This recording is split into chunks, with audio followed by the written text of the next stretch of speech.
that. Hello, world. This is Edward Bevilacqua from La Voce magazine, and I am here today with the Duke of Fremont St, talking about Las Vegas and his roots. The Duke is a member of the Italian American Club and a big supporter of the Italian American community here. So, Duke, thank you for taking the time to talk to our subscribers and everyone else in the world, because, like I said, this is live on YouTube. It's my pleasure, Ed. Thank you very much. So, tell us a little bit about what brought you here, where you grew up. Well, I was born in Kitchewater, Missouri, on the Mississippi River, and I grew up in St. Louis, and then briefly went to Chicago. I was up and down the river for many years. I was a Mississippi riverboat gambler. Really? And I came to Vegas one day, and I said, "Oh my God!" Now, what year was that? Oh, that was back in the late '80s, early '90s. Okay, late '80s, early '90s. So you were an adult by that time, or just becoming an adult? I appreciate it. Thank you. Okay.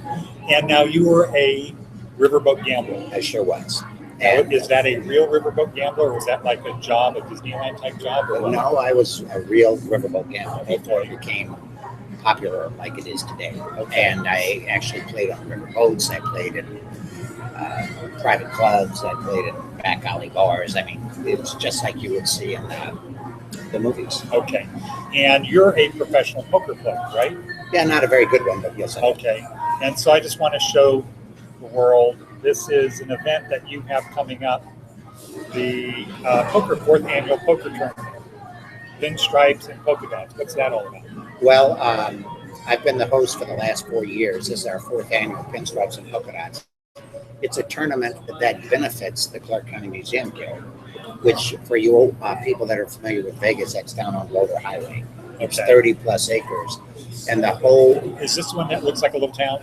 Yes. The mission of the Museum Guild and the museum and of the Duke of Fremont St is to preserve the heritage, culture, and history of Las Vegas. Okay.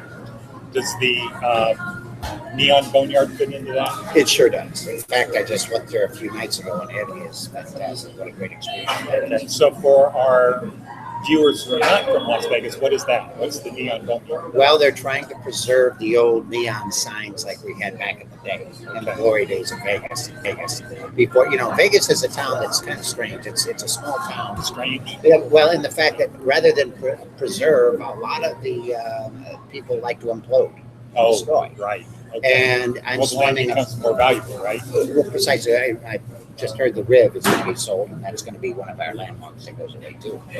One of the last ones. Yeah, one of the last. So I find it very sad, and I'm doing my best in my own small way to try to preserve what precious little is left of our heritage here. And how many signs would you say are in the Neon Boneyard?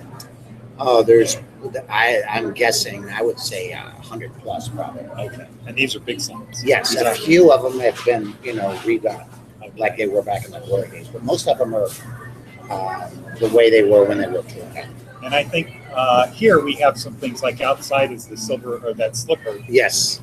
Where was that from, you think? That might be the silver slipper. They're all over town. We have a half a dozen or so scattered around town. Okay. So tell us about the Italian American community in St. Louis. Well, we have a strong Italian American community in St. Louis. Down on the south side, they call it the Hill. Yeah. That's where the Italians congregated and lived. And everybody had a little restaurant and everything was like Little Italy. Got it. Very nice. Okay. And how did you become a riverboat gambler? Well, I aspired to be a riverboat gambler when I was growing up in the 50s. I remember a little series called Maverick with Martin Maverick. And I thought, that's romantic and something I want to do when I grow up. I see. Okay. And then you came to Las Vegas. Was it just for the hell of it, or poker tournament? Or what? Originally I came because it's like a mecca for poker players. But once I started living in Vegas, I realized it's much more colorful and much more interesting than just the poker world. So now, when you came here, this was before poker was popular, right? Yeah, it wasn't like it is now. Yeah, today it's very popular. There it was like an orphan of the casinos. They provided poker as a service to the patrons. Okay, and it wasn't big money like it is today. But you could make a living. I scratched out a few dollars here and there. Okay, and now you're in the precious metals business, right? Or that's one of the things. Well, I have a lot of things going on in my life. That's one of the things. I've had a passion for coins and collectibles all my life. That That started kind of back in. fits in with the riverboat. Yeah, it does. Anything shiny and precious on there. Okay. Anything shiny? Okay, that makes sense because so this is an issue of this week's Sunday magazine, which has a large circulation. And if I open up the front cover, the very first thing is a picture of you at a gun show, or for a gun show. Yes. At South Point. Now, is that a real, what is that called, a Tommy gun? Yeah, it's a Tommy gun. It's a 45 cal Thompson machine gun. Can I interest you in the last one? Sure, thank Sorry. you. I'm sorry. That's okay. And so, how does that fire? Well, it's let's just put it this way: it would make a mess anywhere in any direction you point. It's going to make a big mess. I'm the poster child for the gun show, the Rocky Mountain Gun Show, and that's a big show here in Las Vegas. They hold I saw some of you on some billboards. 30 billboards here in town right 30 billboards right Yes. now. Okay. with a machine gun in my hand.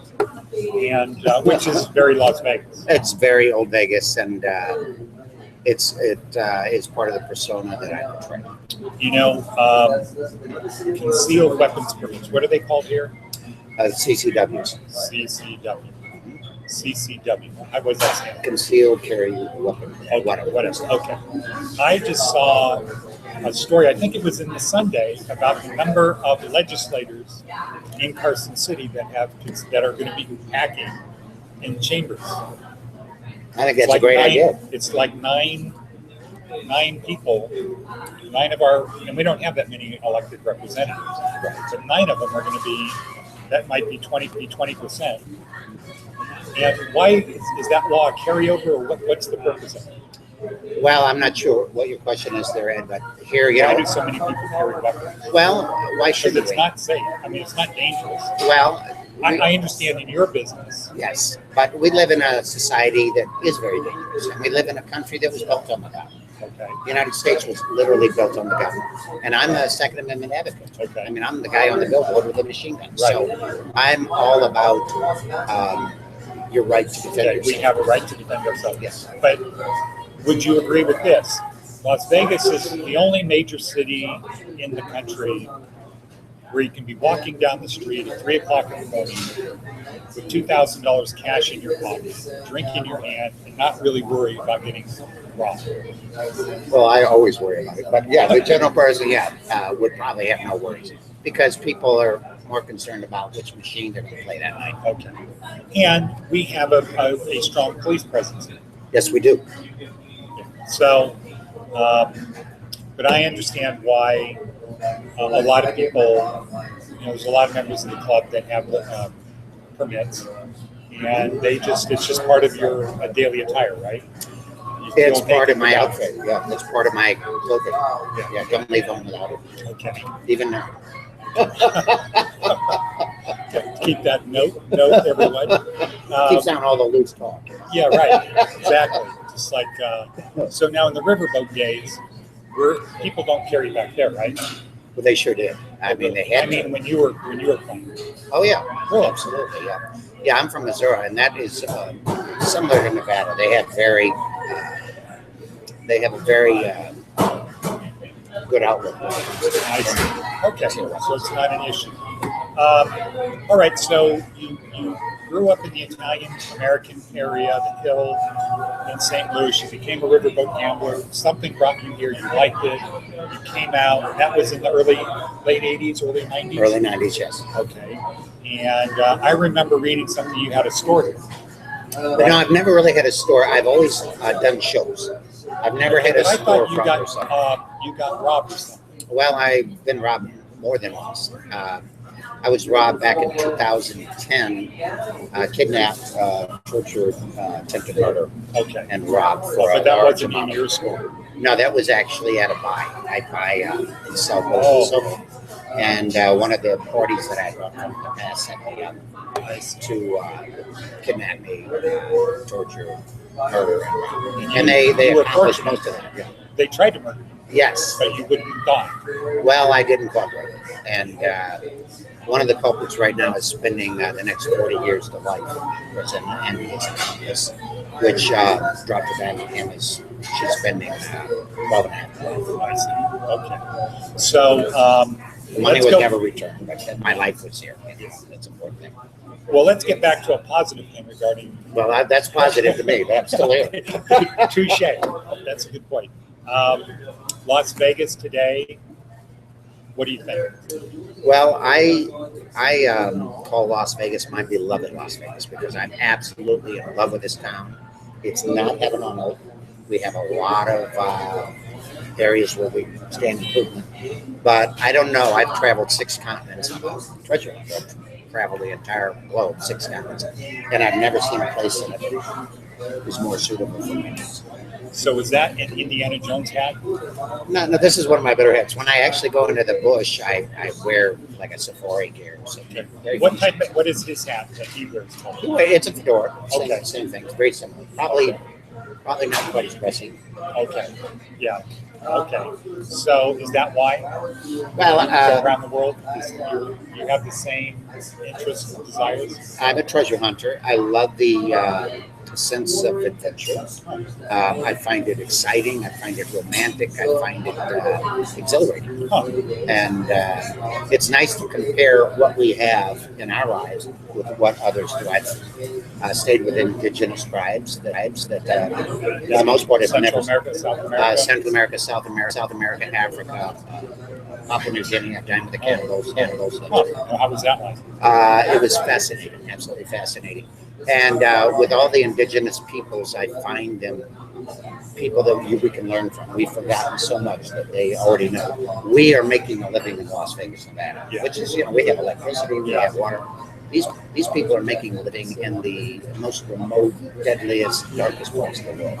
They have no Western influence whatsoever. So I admire them for that. In 1980, I had a plan to drive to the tip of South America, and I got to Panama.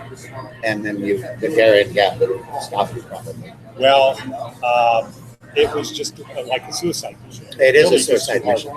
The FARC would love you. You know what I mean? They would size you up and try to figure out what you're worth, ransom money. Yeah. The world is shutting down. Unfortunately, there are certain areas we can't go anymore. Yeah. I mean, it's almost like a Mad Max world in areas.